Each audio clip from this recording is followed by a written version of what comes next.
I could give you a long list of the things she's done. She has started many things in her career, schools, churches.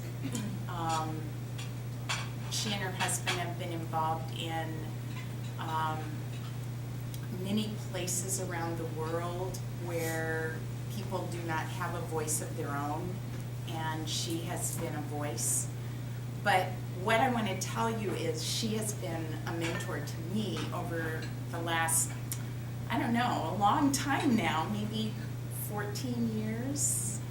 And I think back to an idea that God gave me to create a program, a national program about probably 14 years ago.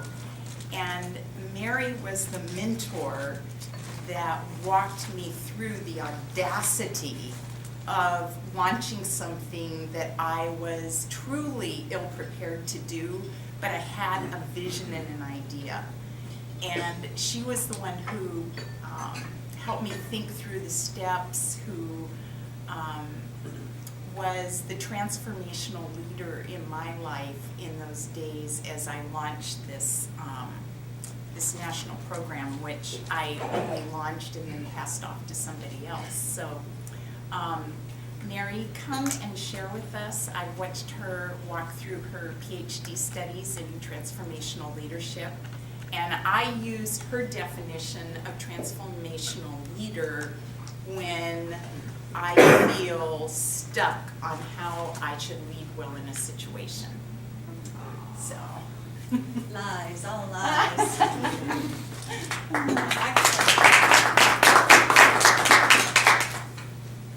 You know, I'm in denial about needing glasses. I don't know if you've ever reached that point where you realize, oh my goodness, I'll never be able to get up again without reaching for glasses to replace. But it just seems this week is the week when it happened, so.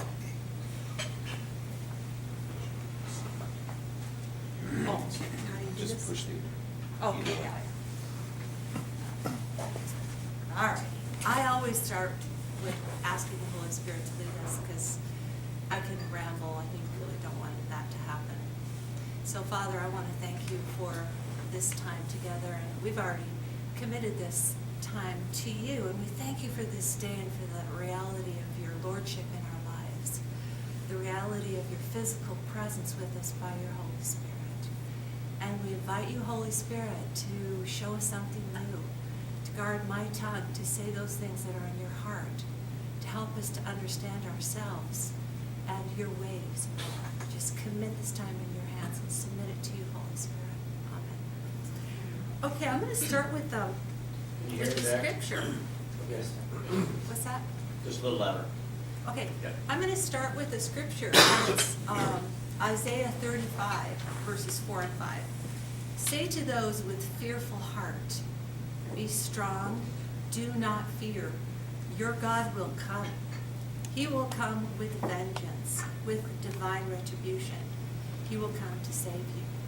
Then will the eyes of the blind be opened and the ears of the deaf unstopped. And I want to begin by looking at transformation and just discussing that a little bit, first of all. And then we're going to move on and discuss love a little bit. And then we're going to put the two together, because my research was on the idea that the power of love, that love is the only form of power that is non-abusive and that is the underpinning of transformation, and is the underpinning of a transformation leader in any context, in a family context, in a relational context, in an organizational context. But because this is about us as leaders, I know that you've probably heard all of the qualities that you're supposed to be as a leader. You've probably read lots of different books, what it means to be an executive leader, how you should operate, the specific points that you should always attend to. But I want to go a little even deeper than that today. My field is also psychology. And I want to tell you a little bit of a personal story. This is the army that marched into Poland in 1939. My mother was 13 years old. She was lying in bed, and she had a vision of Jesus. And he came to her at the end of her bed and said, "You are going to go on a very long trip, but I'm going to be with you throughout the entire trip." And a few hours later, as dawn broke, soldiers came to her house. This is the cavalry.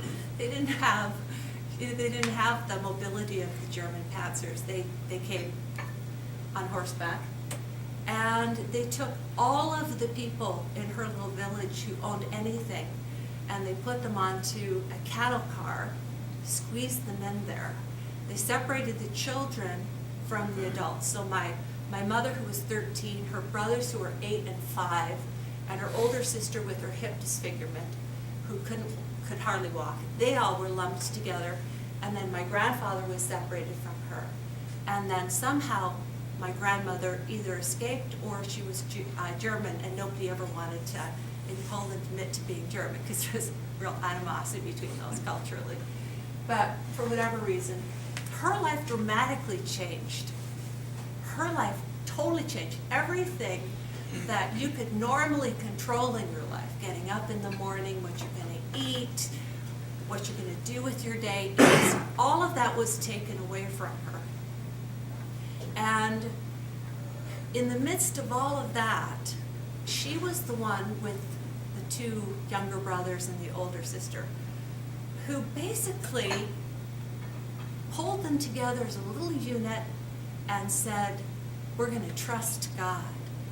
In the midst of this situation, we're going to trust God. We don't know what's going to happen, but he told me that I'm going to go on this long trip, but he's going to be faithful." And so what she did is there were little cracks in the cattle car, and they would peep out, and they'd get excited about seeing places they'd never seen before. And every night and throughout the day, whenever they got a little bit whatever, was harsh conditions, they saw graves where the people who died in the cattle cars would just get dumped in mass graves and that kind of thing. It was brutal.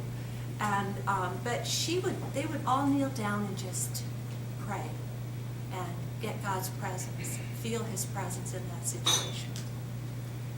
And what my mother did in that situation was she didn't ask her siblings to look to her, and they certainly weren't looking to any leadership in the Russian military. But what she did was she said, "Trust God. Just put your trust in God." And that family was able to make it through that situation. And what happened actually is in, I think it was September of 1941, Russia decided that really Germany was probably not that friendly towards them, since they were going to be invaded and all that. Not very good.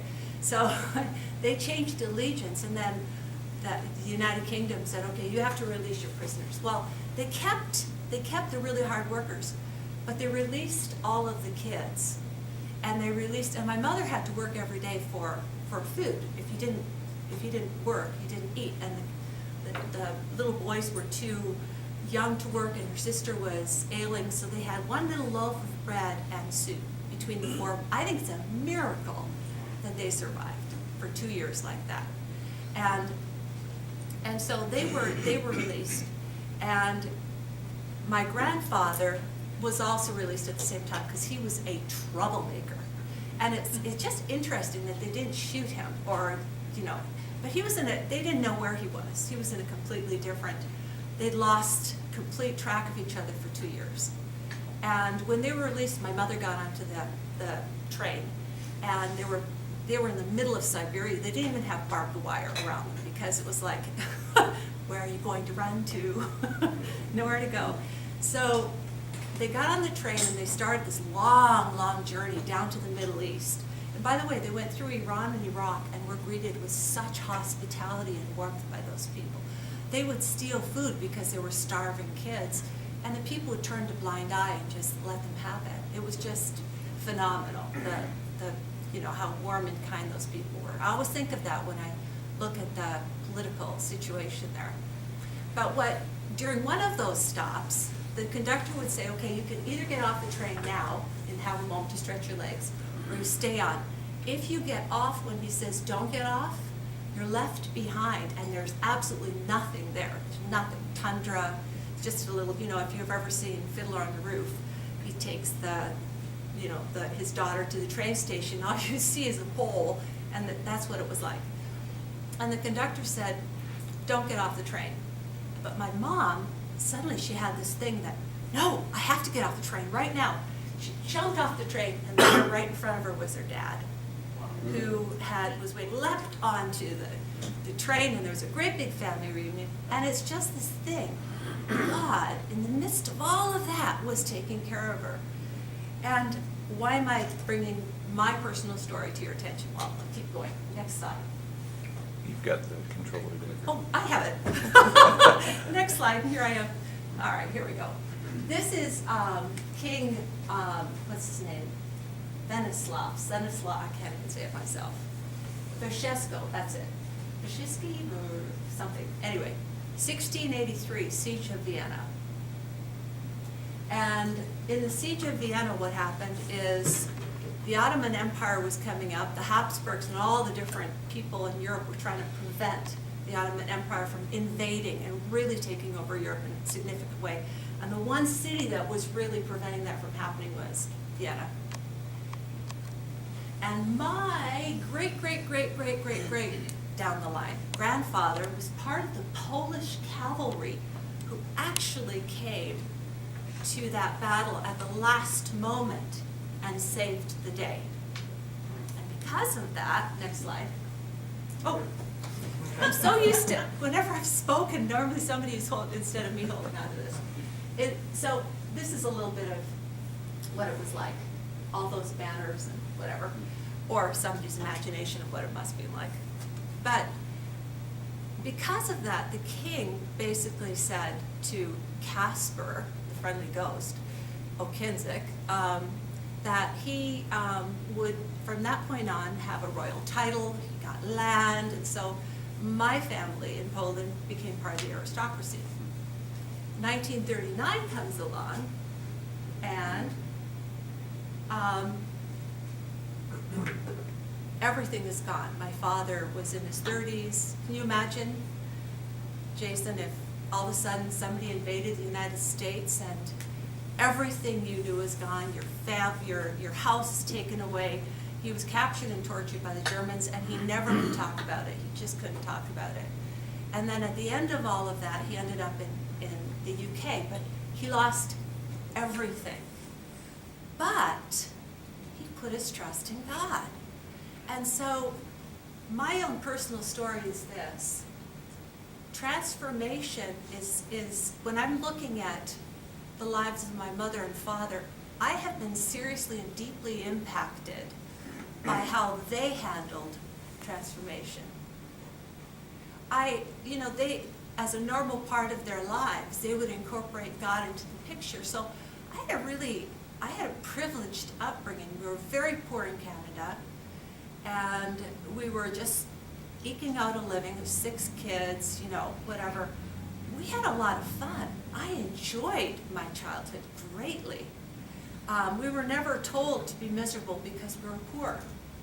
To my parents, my father didn't just say, "Oh, that's fantastic." He'd go, "That's fantastic." So whenever Paul or I use that word, Paul looks at me and goes, "What did you say?" And I go, "Oh, it's fantastic," because their enjoyment over even the smallest little things was palpable, because they'd had everything taken away from them. They were rebuilding. Everything was a blessing. It was such a different orientation. And so their approach was so transformational because it involved thanksgiving. It involved this, let's bring God into the picture. It's not going to necessarily change anything overnight, but it's going to give us the ability to cope. We're going to be able to, and so what I'd like you to do right now, oops, here it is. That's my family story. But because the focus was on God, the outcome for my parents was understanding, perception, clarity of who they were, and they never lost their identity in the process of all the other losses they had. And so we're talking about transformation and identity, and I would like you to break up into groups of 3 or 4 or 2, whatever, and ask yourself this question. Where have I come from with my parents in terms of what impact has their approach towards transformation had in my own life? And what you have to, the question to ask is, just think about your mom and dad and think about what was it in the way that they approached life and how they approached situations, good situations, bad situations. What are the characteristics that you think define how your parents handled things that were given to them, that they had no control over maybe, or that they did have control over? Just, I want you to get together in groups and just talk about that. And you can be as personal or impersonal about this as you want. You can be very. And I think maybe it might be a good idea to go into slightly smaller groups so that each have a chance to discuss. 3s and 2s are probably best. So you have some time for that now. I'm really sorry to have opened up this huge topic and then slam it shut.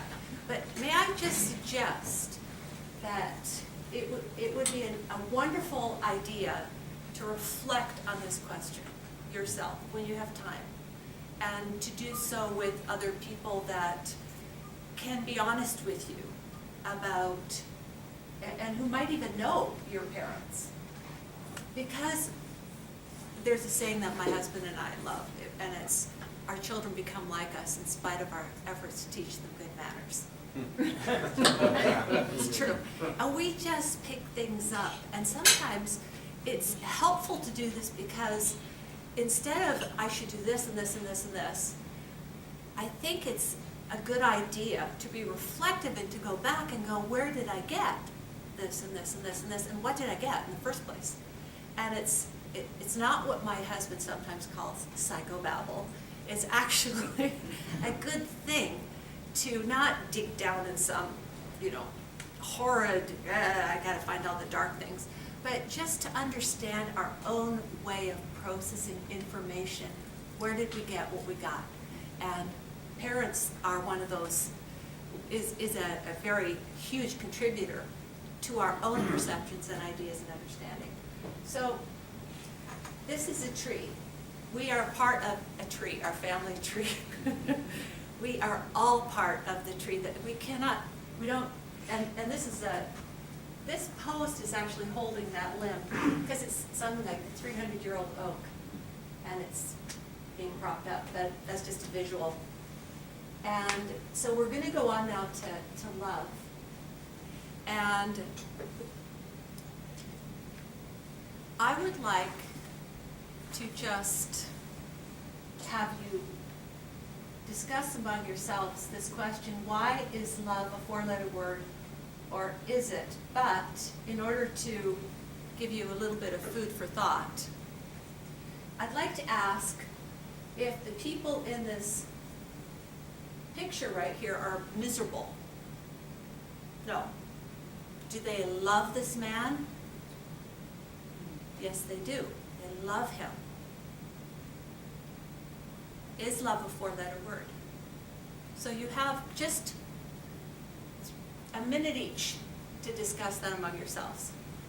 So 3 minutes, 4 minutes max. Is love a 4-letter word? Yes. Did you get any kind of clarity on the question? That table in the back. Oh, no. We need about another hour.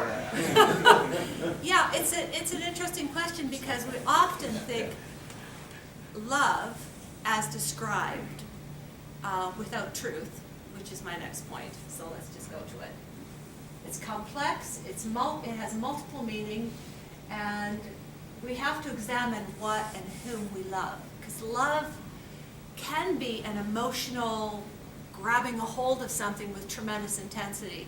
And the Bible actually has in Psalm 52, verse 3, it actually says, you love evil rather than good. And it's interesting choice of words. I looked at that word love and I did one of these, exegesis, and it actually does say love.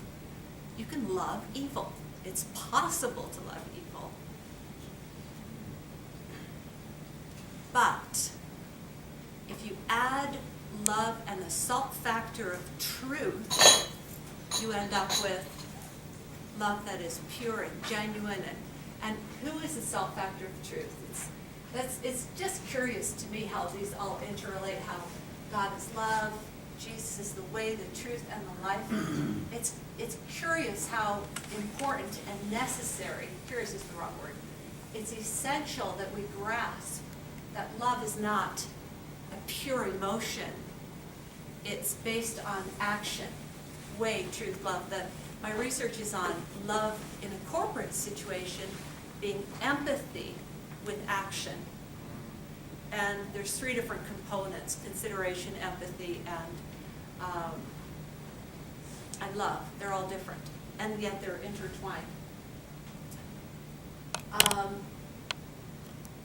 Without truth, we become enslaved to our own desires. Now, do you think that's pretty fair?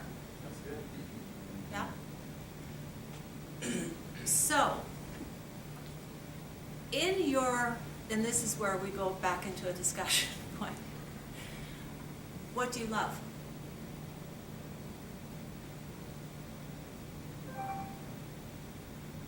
So,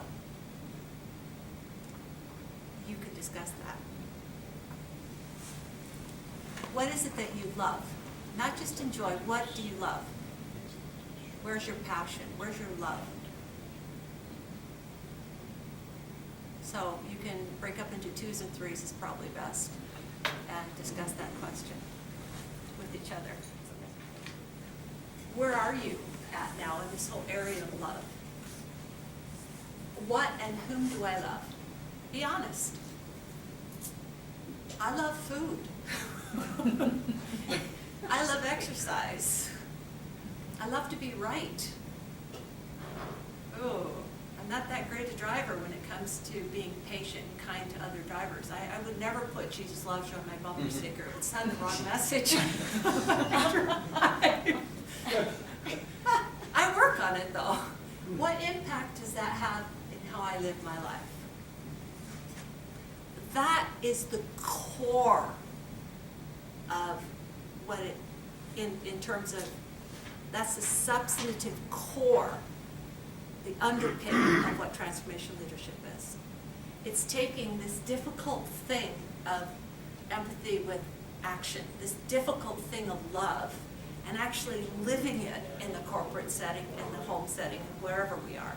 And I don't think you can actually divide your life in a way where the corporate setting is distinct from your home setting. Who you are in both settings is going to come up. So that is that. And I'd just like to close in prayer. Father, I'm challenged by the reality of your love is so amazing in our lives. We just need your understanding of how to do this. So I ask that you give us fresh wisdom, fresh understanding, fresh joy, fresh peace in this whole thing, that there would be no condemnation for those who are in Christ, for you have set us free, but that we would just enjoy the process of learning. We would just enjoy embracing the reality that love is foundational, and it's the deepest part of what we need to be. And I thank you, Lord Jesus, that you're committed to bringing love into our lives in every single dimension. And we just ask for your wisdom and ability to listen to your Holy Spirit in our lives to enable that to happen. In Jesus' name, amen.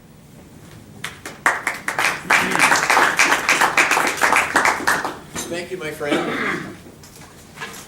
Love, transformation, truth. Isn't that an incredible mixture of 3 things? If you blend all three of those together, I think you probably arrive at some kind of definition of transformational leadership. Mary, thank you for getting off to a good start for December, January, and February. In January, you've got a flyer with our speaker for January 3rd. Mark Mielbrick is the Director of Leadership Development with Breakthrough Partners out in Edmonds. You'll really enjoy what Mark is going to share. His topic is transformational partnerships, how strategic leaders find solutions to pressing problems.